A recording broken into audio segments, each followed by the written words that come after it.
હું સવારમાં જાગીને બ્રશ લઈને સ્નાન કરવા માટે બાથરૂમમાં ગયો, પણ મેં જેવો બાથરૂમનો દરવાજો ખોલ્યો અને જોયું તો જલપા કાકી સ્નાન કરી રહ્યા હતા અને તેણે અંદરથી દરવાજો બંધ કર્યો ન હતો. તે પોતાના બંને હાથોમાં શેમ્પૂ લગાવી રહી હતી. પછી મેં અચાનક એવું જોયું કે હું તેને ક્યારેય ભૂલી નહીં શકું. અચાનક તેની નજર મારી ઉપર પડી, પણ મેં તરત જ બાથરૂમનો દરવાજો બંધ કરી દીધો અને મારા રૂમમાં જતો રહ્યો. પણ તે ચિત્ર મારી આંખો સામેથી દૂર થતું ન હતું. હું તે ચિત્ર યાદ કરીને મારી રૂમમાં બેસી ગયો અને મારા પોપટ સાથે રમત કરવા લાગ્યો. અને ત્યાં જલપા કાકી મારા રૂમમાં આવી ગયા.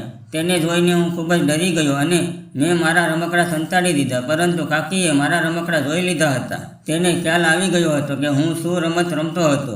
નમસ્કાર મિત્રો, મારું નામ ભાવેશ છે. મારી ઉંમર 22 વર્ષની છે. હું જોવામાં ખૂબ જ સારો લાગુ છું.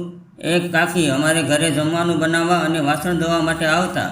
તે અમારા ઘરની બાજુમાં એક શાલીમાં રહેતા હતા. તે રોજ સવારે 7 વાગે આવતા અને મારા પપ્પા માટે ટિફિન તૈયાર કરતી અને તે સાંજે પણ જમવાનું બનાવતી. તે સવારનું કામ કરીને બપોરે 2 વાગે જતા રહેતા.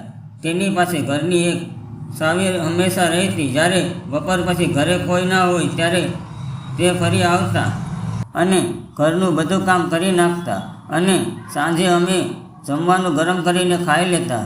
કાકી જોવામાં ખૂબ જ સુંદર હતા. લગભગ 6 મહિના પહેલાંની વાત છે. ત્યારે હું નોકરી કરતો ન હતો અને ઘરે એકલો રહેતો હતો. હું વિચારતો હતો કે થોડા દિવસ ગામડે રખડવા માટે જતો રહું. ગામડે મારા કાકા અને કાકી રહે છે અને તે પણ ખૂબ જ ખુશ થઈ જશે. એટલે હું થોડા દિવસ ગામડે ગયો. સવારે વહેલા જાગીને હું ટ્રેનમાં ચડી ગયો અને એક સીટ ઉપર બેસી ગયો. મારી બાજુમાં એક ખૂબસૂરત કાકી યાત્રા કરી રહ્યા હતા. ટ્રેન ધીમે ધીમે ચાલી રહી હતી અને ઠંડી ઠંડી હવા આવી રહી હતી. કાકીને ઠંડી હવાને લીધે ધ્રુજારી આવવા લાગી. હું તેને જોઈ રહ્યો હતો. તેણે પોતાનું માથું મારા ખંભા ઉપર મૂકી દીધું. ત્યારે મારા શરીરમાં એક અલગ જ ધ્રુજારી મહેસૂસ થવા લાગી. મેં ખૂબ જ ટાઈટ કપડાં પહેર્યા હતા, એટલે ઊભો પણ થઈ શકતો ન હતો. થોડી વાર પછી તેમને ખબર પડી કે તેનું માથું મારા ખંભા ઉપર છે, તો તે સોરી કહીને માથું દૂર કરી લીધું. મેં તેને રોકતા કહ્યું, ના ના, સોરી ના કહો. પછી અમે બંને વાતો કરવા લાગ્યા. એટલે મેં તેને પૂછ્યું કે તમે ક્યાં જઈ રહ્યા છો?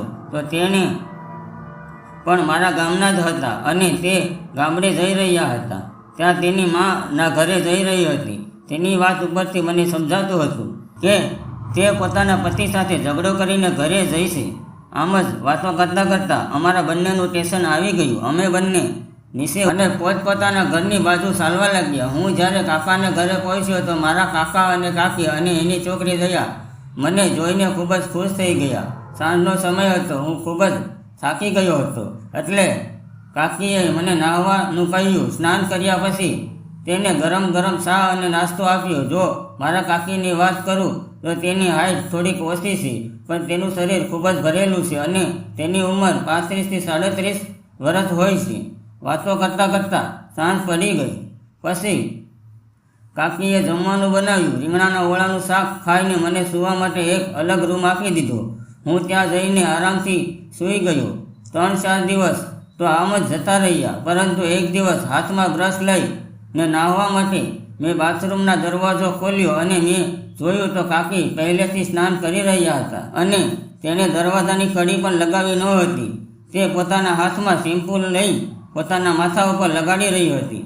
મેં દરવાજો બંધ કરી દીધો અને મારા રૂમમાં આવીને તે દ્રશ્યની કલ્પના કરવા લાગ્યો. કાકા સવારે જ ખેતરમાં જતા રહ્યા હતા, એટલે હું મારા રૂમમાં બેઠા બેઠા પોપટ સાથે રમવા લાગ્યો. ત્યાં અચાનક કાકી મારી રૂમમાં આવી ગયા. હું ડરી ગયો અને મેં જલ્દી મારા રમકડા ઢાંકી દીધા, પણ તેણે જોઈ લીધા હતા.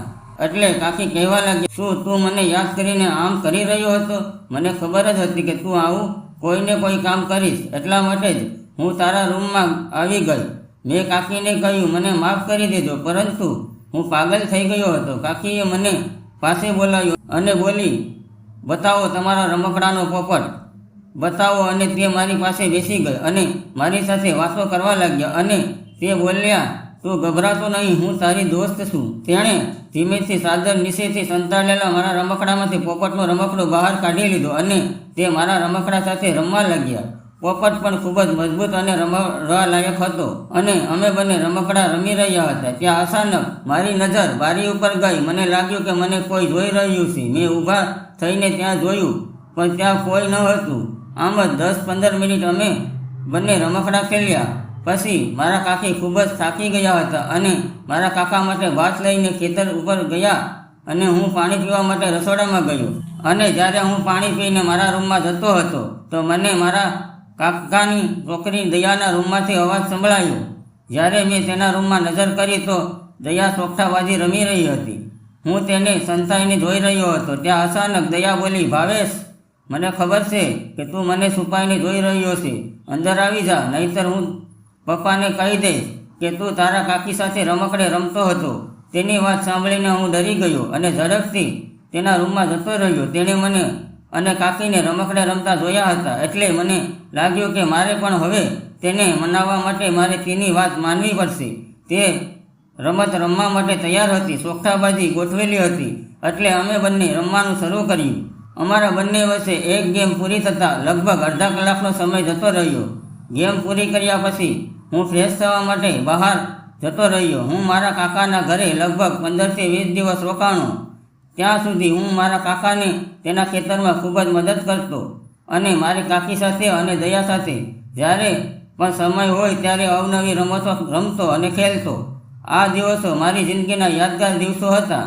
સાચી મજા તો મિત્રો ગામડામાં જ આવે છે. ગામડાના લોકો ખૂબ જ એડવાન્સ થઈ ગયા છે, એટલે શહેરના લોકો કરતાં પણ ખૂબ જ ઝડપી અને ટેકનોલોજી ધરાવતા થઈ ગયા છે. મિત્રો, વિડીયો પસંદ આવ્યો હોય તો વિડીયોને લાઈક અને ચેનલને સબસ્ક્રાઈબ જરૂર કરજો. ફરી મળીશું એક નવા વિડીયોમાં. ત્યાં સુધી આવજો. મિત્રો, વિડીયોમાં આવેલા નામ, પાત્ર અને ઘટના ફક્ત કાલ્પનિક છે. તેનો કોઈ પણ વ્યક્તિ સાથે સંબંધ નથી. આ વાર્તા ફક્ત અને ફક્ત મનોરંજન માટે બનાવવામાં આવેલ છે. મિત્રો, વિડીયો પૂરો જોવા બદલ તમારો ખૂબ ખૂબ આભાર. ધન્યવાદ.